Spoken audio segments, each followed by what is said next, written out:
하나님은 성전된 우리가 자신을 성령의 인도를 받아 관리하기를 원합니다. 분명하게 너희는 너희가 하나님의 성전인 것과 하나님의 성령이 너희 안에 계신 걸 알지 못하느냐? 고린도서 3장 16절에서 말씀하셨습니다. 너희가 성전인 것과 우리 자신이 하나님의 성전이라는 겁니다. 그리고 하나님의 성령이 너희 안에 계시는 걸 알지 못하느냐 하셨습니다. 성전된 우리는 성령의 인도를 받으면서 자신을 관리해야 됩니다. 하나님이 이렇게 말씀하셨습니다. 때가 오래되었으면 너희가 마땅히 선생이 되었을 터인데 너희가 다시 하나님 말씀의 초보에 대해 누구에게 가르침을 받아야 할 처지이니 단단한 음식은 못 먹고 젖이나 먹어야 할 처지가 되었도다.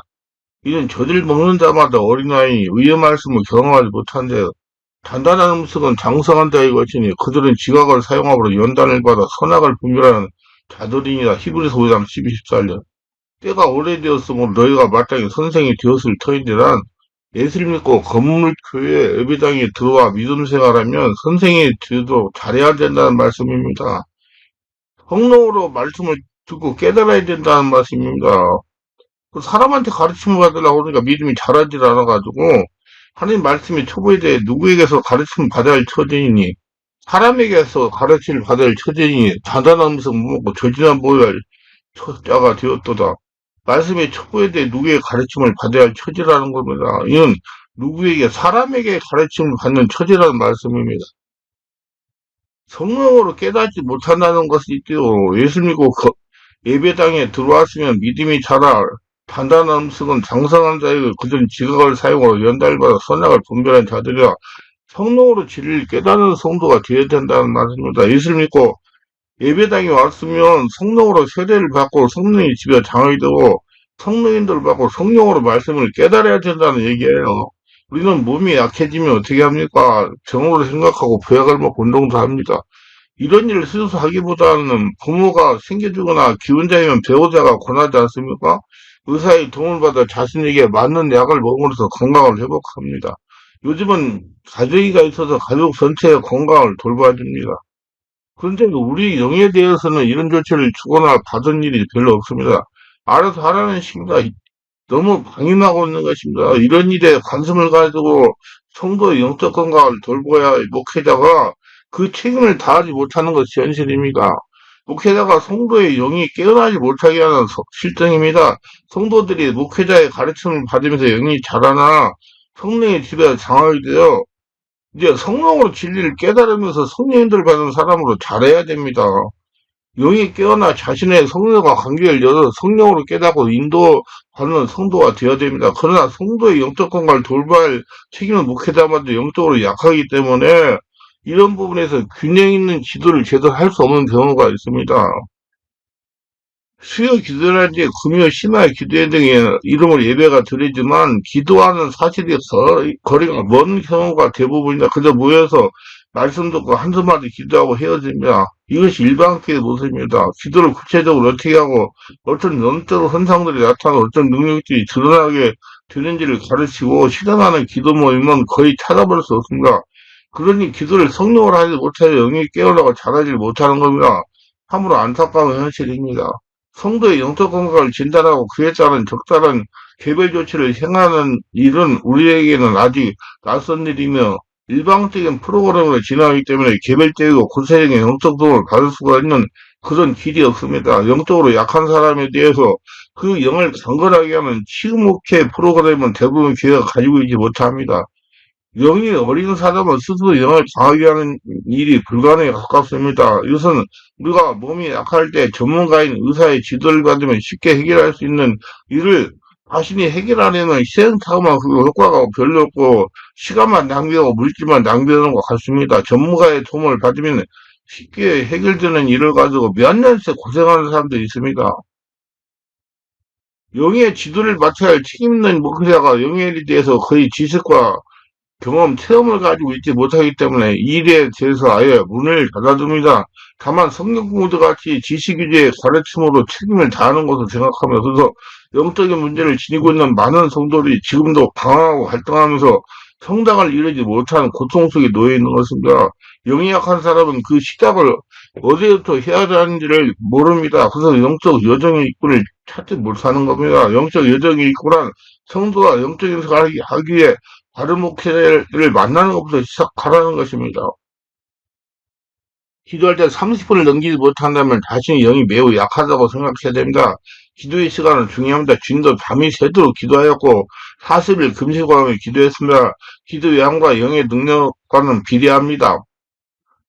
인내하는 기도를 하지 못하면 주님과의 친밀함을 누릴 수 없습니다. 기도가 삭막하고 일방적이고 힘이 없고 상투적이라면 자신이 영이 약한 것입니다. 기도할 마음은 있어도 막상 기도하려고 자리에 앉으면 생각이 다 달아나고 막막하면 한다면 문제가 있는 것입니다. 기도는 훈련이 필요로 하고 습관이 되어야 됩니다. 인내하는 기도를 통해서 영적인 힘이 생깁니다. 훈련은 힘을 만들어냅니다. 영이 약한 사람이 기도를 혼자 하면 힘을 얻기 어렵습니다. 그래서 함께 기도하는 기도 모임에 나아가 영이 힘을 강한 사람으로부터 도움을 받는 것이 좋습니다. 재미있는 성령과 함께하는 목회자의 임상적인 근에 많은 목회자의 도움을 받는 것 좋습니다.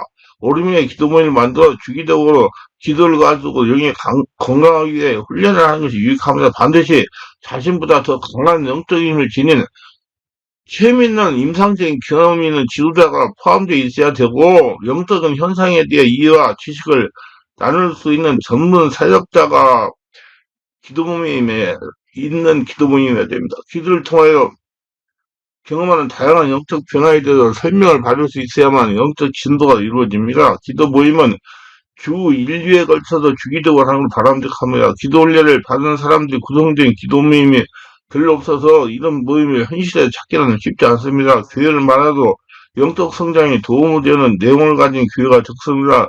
정말 해변 모래사장을 단추를 찾는 것 같이 찾기 힘이 듭니다. 경험은 우리 영적 성장의 필수적인 요소입니다. 경험 없이는 모든 것이 이론에 지나지 않습니다. 하나님의 일은 반드시 증거가 나타납니다. 그는 하나님의 살아계신 영이시기 때문에 그렇습니다. 성령이 우리 안에서 역사하시는 현재적 하나님이기 때문에 반드시 영적 현상을 피할 수 없는 겁니다. 그리고 경험이 오면 이론은 쓸모없는 것이며 알맹이가 빠진 허울에 지나지 않습니다. 경험은 우리 영적 믿음을 더욱 강하게 하며 실존하시는 주님을 만나는 것입니다. 경험이 많은 지도자는 임상적인 경험하는 지도자는 영적 행위에 따른 영적 근거들을 깨달아 알고 체험하고 알고 있기 때문에 적절하게 이해를 시키고 지도를 할 수 있습니다. 영적 현상이 나타나지 않는 것은 자신의 영이 약하기 때문에 영이 강해지는 훈련을 행하면 그에 따라서 영적 현상이 나타나는 것입니다. 경험은 배운 것이 진실임을 보장하는 증거입니다. 현실에서 증거되지 않은 일체는 이론일 뿐입니다. 우리가 믿는 하나님은 지나간 역사를 배우는 그런 것이 아니며 지금도 살아계신 하나님 만남으로 확인하는 증거 위에 세워지는 믿음입니다. 그런 까닭에 우리의 믿음은 경험을 바탕으로 증거된 믿음이어야 됩니다. 하나님의 응답을 이끌어내는 일이 쉬운 것이 아니며 우리가 원하는 대로 그대로 되는 것도 아닙니다. 그러나 하나님이 정하는 원칙에 충실하면 응답을 얻는 수 있는 것입니다. 지도자는 그 원칙을 잘 알고 있고 적절한 때에 적절하게 하나님의 응답을 이끌어낼 수가 있어야 됩니다. 증거는 하나님의 보장이며 모든 다툼의 최후 판결입니다. 히브리서는 이 부분에 대해서 분명히 언급하고 있습니다. 하나님은 거짓말이 아니라는 사실을 두 가지 증거로 맹세하시는 오늘날에도 이 원리는 그대로 적용됩니다. 두 가지란 영적 증거와 육적 증거입니다. 보이지 않는 믿음의 증거와 보이는 현실적 증거입니다. 이 두 가지는 우리의 믿음을 영역으로 강건하기 위함이며 하나님은 우리의 영의 하나님뿐 아니라 육의 하나님이시다 또 이시기 때문입니다. 그래서 이 두 가지 증거는 우리에게 절대로 필요한 것이며 지도자는 이 증거를 이끌어내는 능력이 있어야 됩니다. 이런 능력이 있을 때 지도자를 나눌 수 있는 겁니다. 그렇지 못하다면 이 역사에 아직 배워야 하는 시대일 뿐입니다. 말씀을 배우고 기도로 그 말씀을 자신의 것으로 받아들이고 그리고 그 증거를 통해서 확증짓는 것이 영을 가위하는 단계이며 절차입니다. 이 세 가지가 어느 한쪽으로 일방적으로 치우치지 않고 균형을 유지하며 어느 한 가지라도 결여됐다면 그것은 온전하지 못한 것입니다. 우리는 하나님이 완전한 것처럼 완전해야 됩니다. 완전하다는 말은 헬라어 텔레이오스인데 전체로 가득하다라는 뜻을 지금 하나님으로 채워졌다. 안 보이는 하나님의 성령으로 채워졌다. 이 세 가지 구성이 어느 것도 빠짐없이 다 드러내는 상태, 채워진 상태죠. 우리 영이 강해지는 것은 이 세 요소를 다 갖추고 있다는 걸 말합니다. 하나님 우리가 이런 상태로 살아가기 원합니다. 온전히 하나님이 충만해져서 하나님 나라 성전으로 살아가기를 원합니다. 모두 이런 상태가 되시기를 예수님으로 축원합니다.